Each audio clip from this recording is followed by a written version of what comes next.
Welcome. This is Abuja Report on AIT. I am Oyebimpe Wealth. Welcome.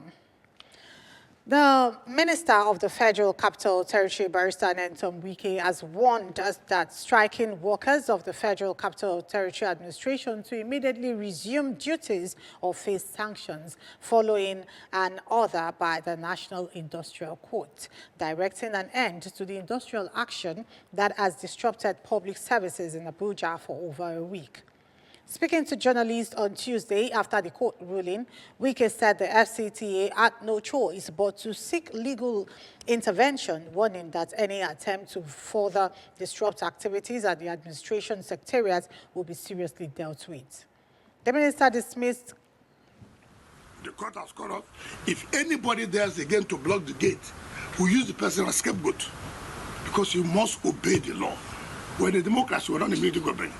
If we're a military government, obviously, we will not allow the strike. But also the democracy, go and ventilate. And we have to go to court. Let the court look at it dispassionately. Who is wrong, who is right? Not necessarily what you sell out to members, turn out to members of the public, or you remove Wike. What has that got to do with it? If Wike is removed, will you be the one here?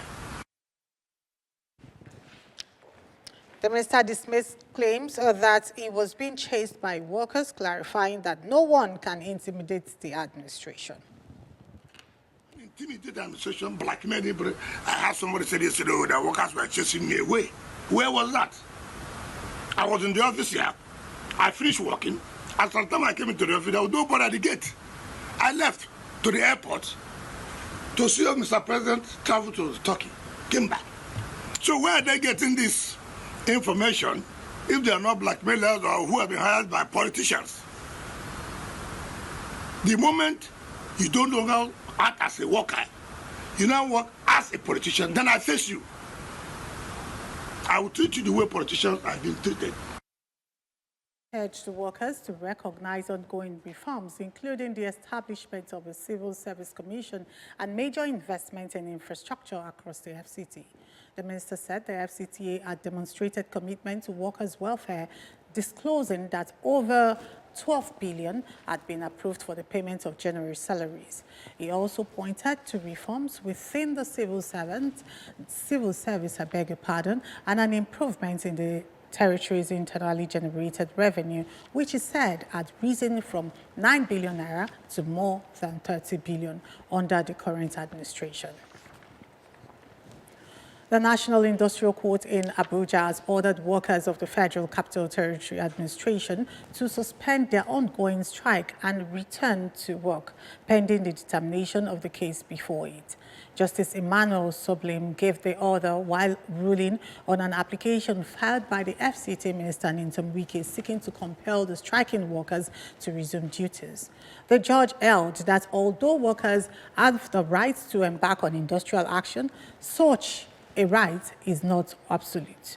He cited Section 18(1) of the Trade Disputes Act, which bars workers from embarking on or continuing a strike once a disrupt has been referred to the National Industrial Court. Justice Soblim added that any industrial action taken while a matter is before the court must cease, warning that failure to comply could attract sanctions in the interest of industrial peace. The court adjourned the case to March 25 for hearing. We commend the court for making an order for the stopping of the strike, restraining the workers from going on strike or continue with the strike. I think this is commendable because it's going to give the parties opportunity to discuss, and then the order is given according to the law. And then whether or not it's going to bind other unions, yes, other unions are there. There is always a process of commencing strike. This one commenced, there was negotiation going on, and they went on strike. And court has told them to go back. Our plea to the union is that they should allow industrial harmony, they should go back to work and give opportunity for mediation. The one good thing is that the court has also mandated that we should commence. It's not as an advice that we should commence mediation in line with the law. Now that we are in court, we are going to do a formal application where the media will also get the part of it, because they have been doing their best trying to reach out to the minister, but the minister refused to see them, and they went on strike, which is the only instrument a worker, an employee can use to express his grievances. And my lord said, since the matter is in court, matter cannot be in court and be controlled to strike. But call off your strike, go back to work while we advocate on it. So their lawyers also undertake that he's going to do the needful. That should do them a letter, and the senior advocate of Nigeria, I believe that they will do the needful and advise him. The life of every FCT staff counts. Nobody will struggle with them. They have the gun, they have the power, they have the resources, but the people's power is more than their own. You can't be treated badly somewhere and then you come to your own country and suffer this. We say enough is enough. We will remain in our houses. We are no more on strike. We are not struggling with anybody, but we are remaining at home.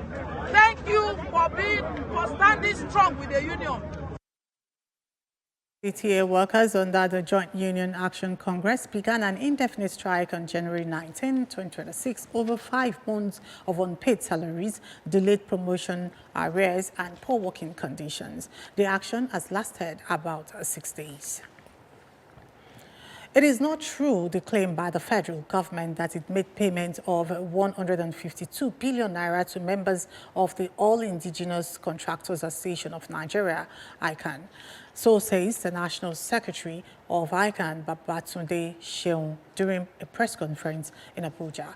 According to him, it is unfortunate that efforts are being made to disenfranchise the hopes of the common man by discouraging the submission of 2024 payments list, despite earlier agreements and contrary to the directive of President Bola Ahmed Tinubu that all ICAN members should be paid.